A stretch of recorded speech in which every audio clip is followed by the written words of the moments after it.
Selamat pagi saudaraku yang terkasih, kita berjumpa kembali dalam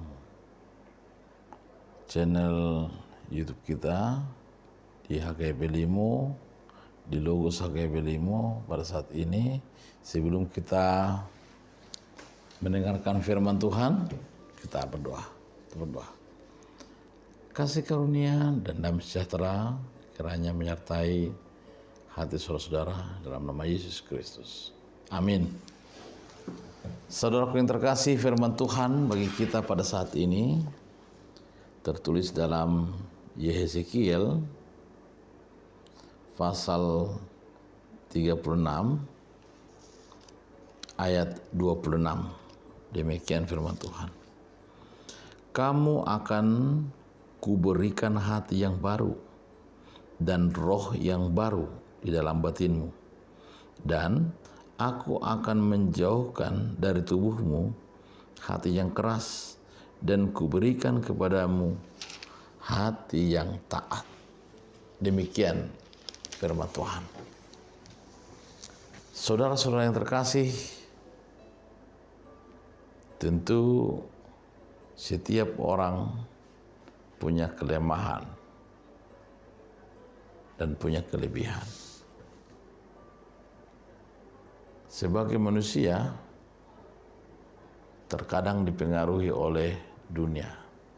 Rasa iri, dengki, dendam, terkadang membuat kita terpuruk, membuat kita jatuh ke dalam dosa, dan mendapat hukuman dari Tuhan.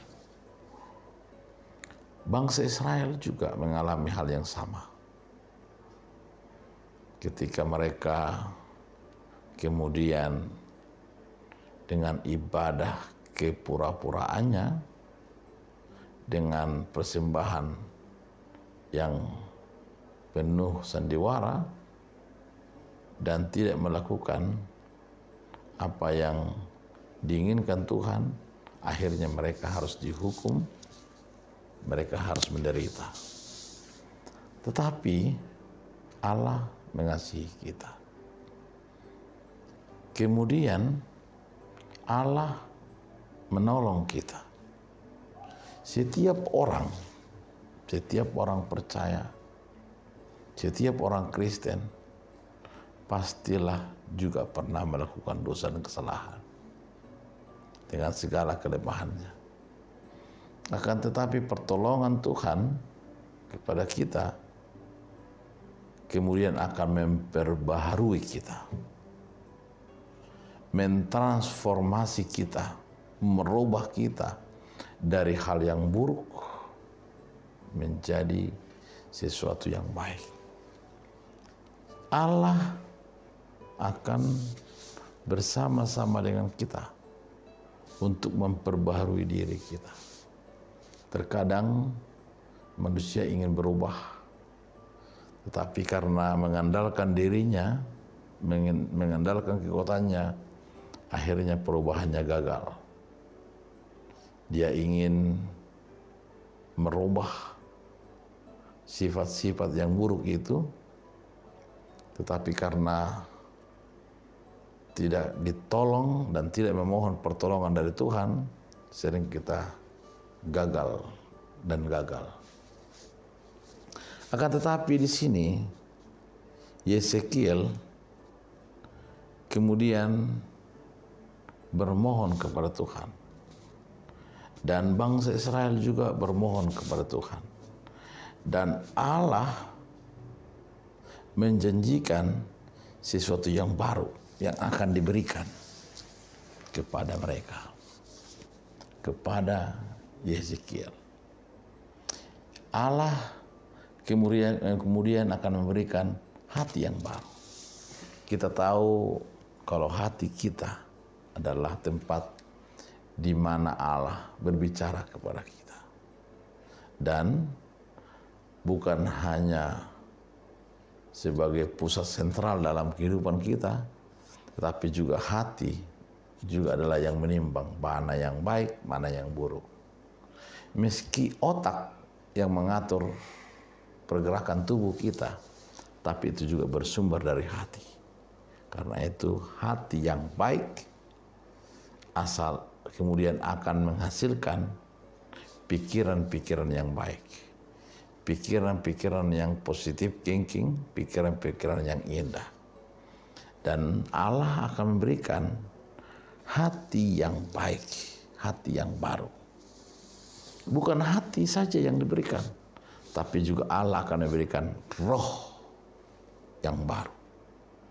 Kita tahu bahwa roh Tuhan akan dapat bekerja, memberikan sesuatu yang baru, semangat yang baru, kekuatan yang baru.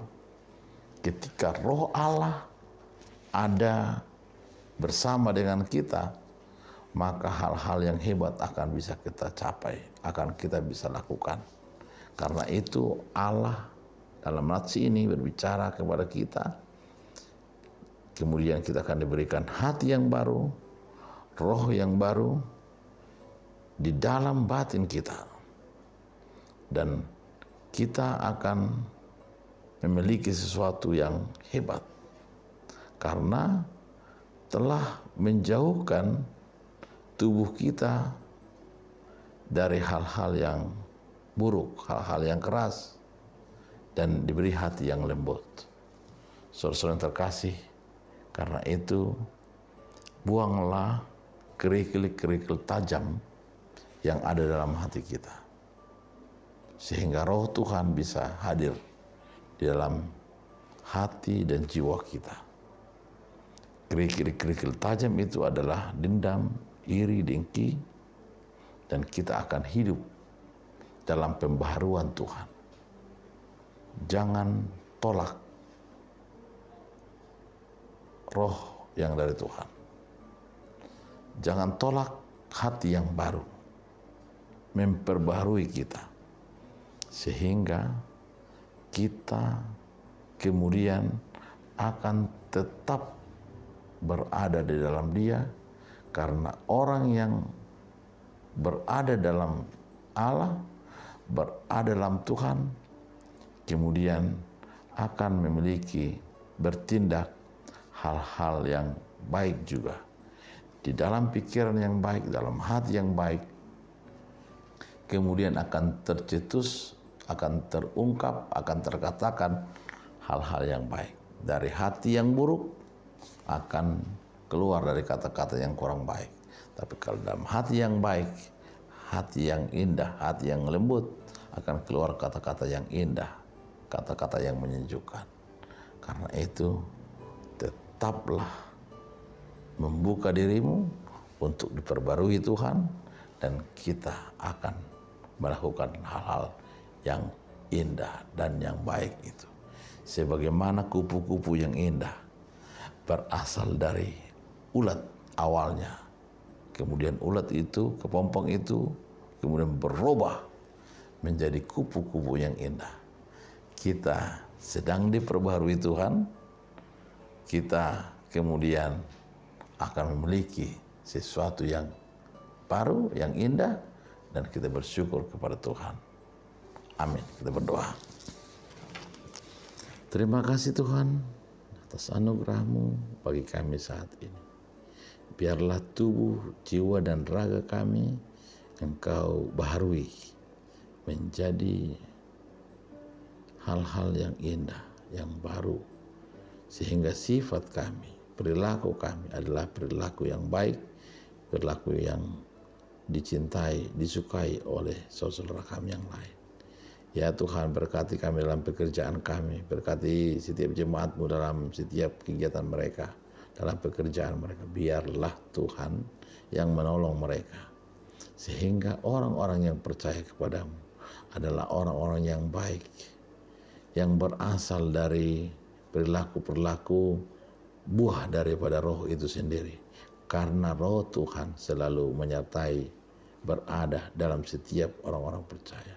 Terima kasih Tuhan. Kalau ada di antara saudara kami yang kurang sehat, biarlah Tuhan menyembuhkannya dan dapat beraktivitas kembali sebagaimana sedia kala. Tuhan senantiasa bersama dengan kami dalam mengarungi, dalam menjalani kehidupan kami. Di dalam nama Yesus kami berdoa kepadamu. Amin. Anugerah Tuhan Yesus Kristus, kasih Allah Bapa, serta persekutuan Roh Kudus menyertai kamu sekalian. Amin.